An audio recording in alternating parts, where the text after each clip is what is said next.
बोने का मेरा विश्वास है कि ये बोना आपके जीवनों में एक बड़े फलों को जो है वो लेके आएगा।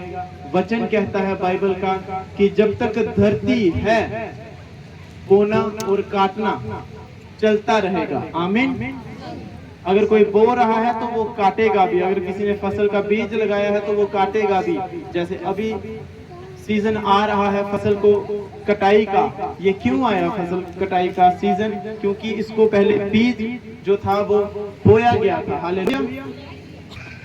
ऊंची आवाज में सब जन हालेलुया बोले। ऊंची आवाज में हालेलुया, और ऊंची आवाज में हालेलुया।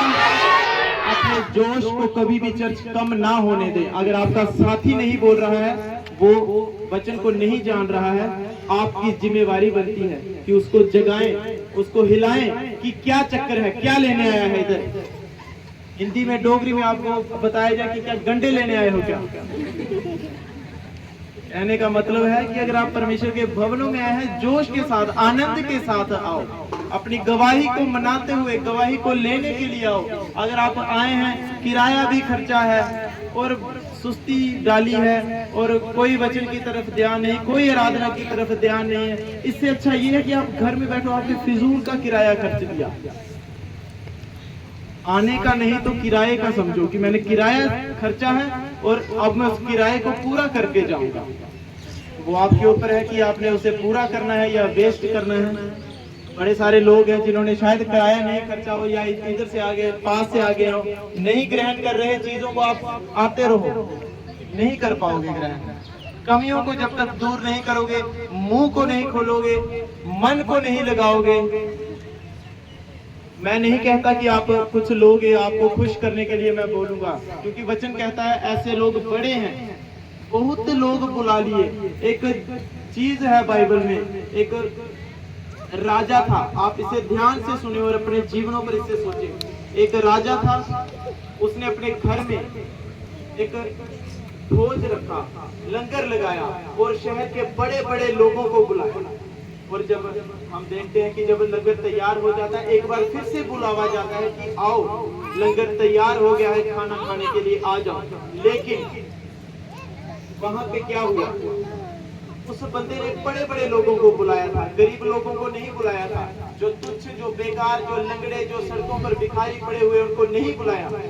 ध्यान से समझे इसे और अपने जीवन के साथ इसे लगाएं।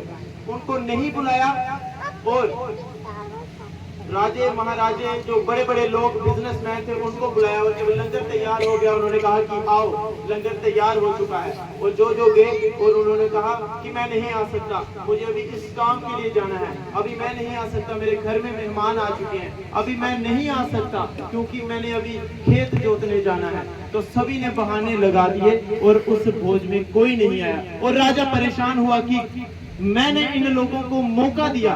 सोचो, आपको इस नगर का एमएलए, जो इस शहर का एमएलए है, अगर आपको वो आपके घर को, आपको अपने घर में बुला रहा है कि आओ मेरे घर में एक लंगर है या कोई फंक्शन है, आओ उसे अटेंड करो। सोचो आपकी क्या औकात है कि आपको जो एक शहर का एमएलए बुलाए।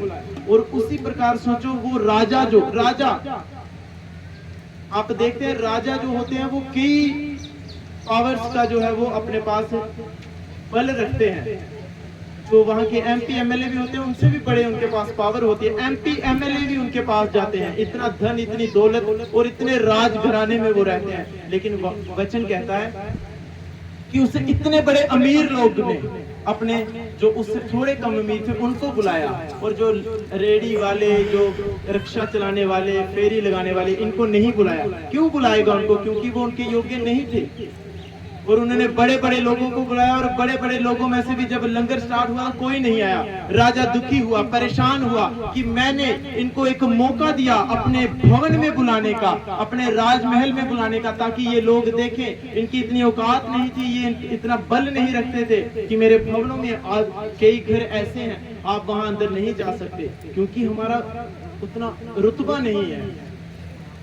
लेकिन फिर भी अगर आपको वहां कोई बुला ले, और परमेश्वर का वचन यहाँ इसमें कहता है कि जब बड़े बड़े लोग नहीं ना आए तो उस राजे ने कहा कोई बात नहीं, ये नहीं आए, अब जितने भी गलियों में लंगड़े पड़े हैं, जितने दुखी परेशान बीमार लोग, जो गरीब लोग हैं, जो मतलब कुछ है भी नहीं, उनको बुलाओ। अब इनको मैं जो है अपने भवनों में आने का मौका दूंगा। और एक नियम होता है, एक रूल होता है, जब आप किसी बड़े जगह पर जाते हैं एक तरीका होता है।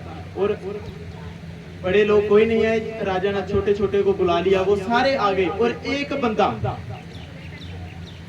सोचो आपको एमएलए ने बुलाया और आप वही फटे पुराने कपड़े धोती पहन के और नहाए बिना धोए चले गए वहां पे।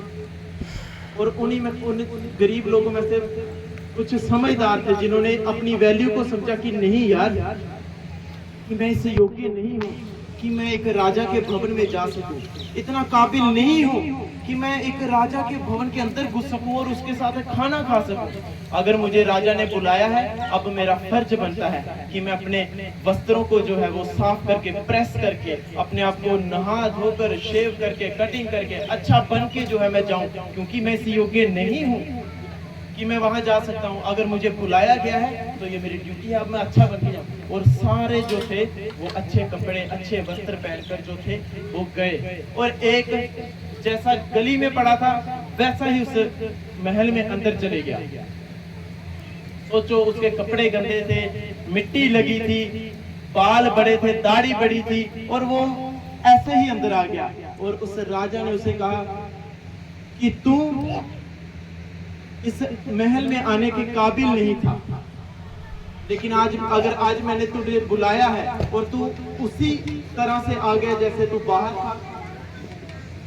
कहने का मतलब ये है कि अगर सोचो, आपने परमेश्वर यीशु मसीह को, अगर उसने आपको अगर बुला लिया है, ग्रहण कर लिया है, सोचो आपके पास कोई ज्यादा पैसा है, आपके पास कोई बड़ी पावर है, कुछ भी नहीं है। बाइबल हमें कहती है कि हम तुच्छ थे, बेकार थे, नीच थे।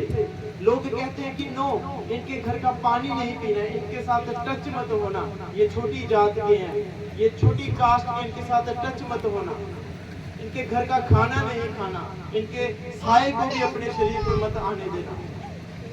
लोगों ने ऐसा कर दिया और परमेश्वर ने आपको चुन लिया।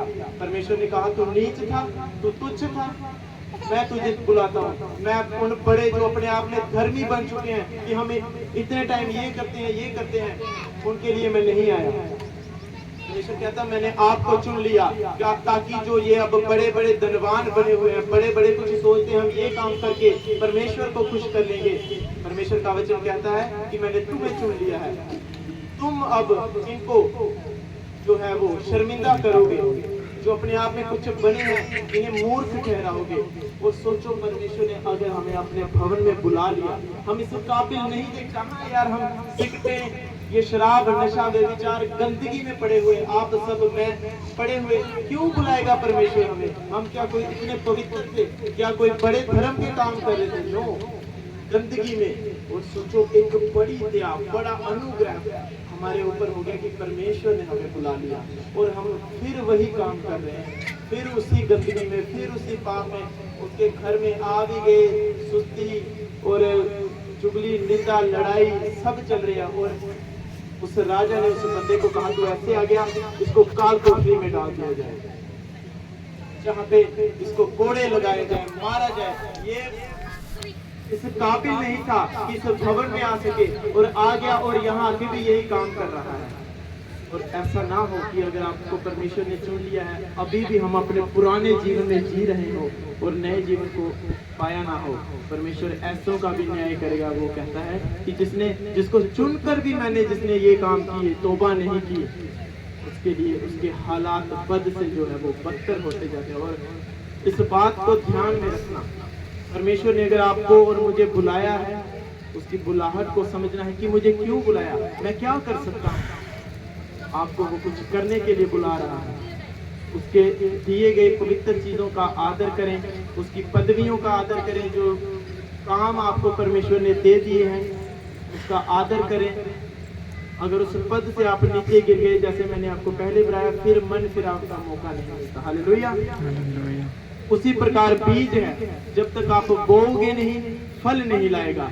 मैंने आपको पहले बताया कि अगर आपने बीज पकड़ा है, आप उसे लेके घूम रहे हैं कि मेरे पास बीज है 100 साल घूमते रहो, फल नहीं आएगा जब तक उसे बोया ना जाएगा मिट्टी में। हालेलुया। तो अपने बीजों को परमेश्वर का वचन कहता है उत्पत्ति 1 उसकी 29 आयत में परमेश्वर का वचन क्या कहता है बीज के बारे में, हम पढ़ेंगे। हालेलुया। फिर परमेश्वर ने उनसे कहा, सुनो, जितने बीज वाले छोटे छोटे पेड़ सारी पृथ्वी के ऊपर हैं और जितने वृक्षों के बीज वाले फल होते हैं वे सब मैंने तुमको दिए हैं, वे तुम्हारे लिए भोजन के लिए हैं। आमीन। वचन कहता है कि मैंने तुम्हें बीज वाले पेड़ पौधे दिए हैं। आप सोचो, एक छोटा सा बीज जब हम लगाते हैं, जब वो फलता है तो कितना बड़ा पेड़ और उस पर कितने बड़े फल लगते हैं। उसी प्रकार हमारे दशमांशों के जो बीज हैं, परमेश्वर का वचन कहता है कि उसे बोना है ताकि तुम मेरी बरकतें अपने ऊपर देख सको। ये परमेश्वर की आज्ञा है कि तू अपने दशमांश को मेरे भवन में लाकर तो देख तू अगर मेरी इस आज्ञा को पूरा करेगा, मैं तेरे लिए आकाश के ऊपर से जो झरोखे हैं बरकतों के आशीषों के खोलता हूं कि नहीं। परमेश्वर हमें चैलेंज करता है, आप ये काम करके देखो, परमेश्वर के भवन में बो कर देखो किसी भी अपनी चीज को। परमेश्वर के दास कहते हैं कि बोना ऐसा होना चाहिए जो आपको हिला दे कि मैंने क्या बो दिया आज, जो आपको झिंझोर दे। आपने बड़े बीज बोए हैं, परमेश्वर का वचन कहता है बड़े फलों के लिए तैयार हो जाओ। आमीन। मेरा विश्वास है बीज की सामर्थ, बीज बोने की सामर्थ आपको समझ आ रही है, उसके वचन जो है आप समझ पा रहे हैं, क्योंकि आप अपने जीवन में कुछ बरकतों को कभी नहीं देख पाओगे जब तक आप उस बरकत के लिए कुछ बोओगे नहीं। आप आम के पेड़ अपने आंगनों में देखना चाहते हैं, लेकिन आप बीज नहीं बो रहे तो वो नहीं उगेगा। उसके लिए प्रॉपर एक प्रोसीजर है, एक काम है जो पहले हमें करना है। कुछ बरकतें हमारे जीवनों में बोने के द्वारा ही जो है वो आती हैं, और मेरा विश्वास है जो इस चीज को समझ रहा है, एक बड़ी आशीषें, बड़ी बरकतें, जो रुके हुए आपके काम है वो बनेंगे। क्योंकि वचन कहता है जो भेंटें देता है परमेश्वर के भवनों में, परमेश्वर उसके रास्ते खोलता है। आमीन। तो सब जन अपनी दशमांश की पेटों को अपने हाथों में उठाएंगे,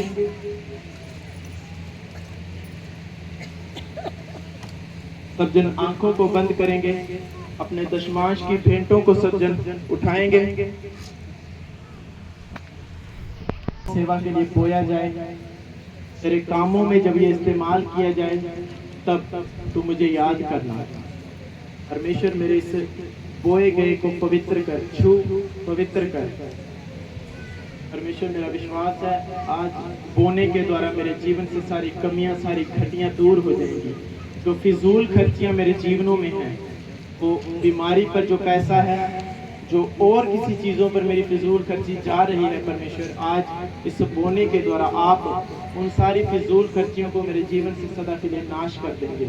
सारे रास्ते खुदाबंद जो मेरी बरकतों के हैं आज मेरे बोने के द्वारा वो खुल जाएंगे, और जितने भी शैतानी रास्ते मेरे जीवनों में हैं आज वो सदा के लिए बंद हो जाएंगे। परमेश्वर ये मेरा बीज बड़े लेवल पर बोले और मैं तेरे नाम में बड़ी गवाही के साथ तेरे भवनों में खड़ा हो जाऊं। यीशु के नाम में हम मांगते हैं, ऊंची आवाज में सब जन आमीन। तो आप अपनी दशमांश की भेंटों को ले सकते हैं। जो कोई दशमांश या कोई भी शुक्रगुजारी की भेंट आप देना चाहते हैं, आप नीली बाल्टियों में डालें। और जो कोई मोबाइल ऐप से चर्च के भवनों में अगर स्कैन करना चाहता है तो आप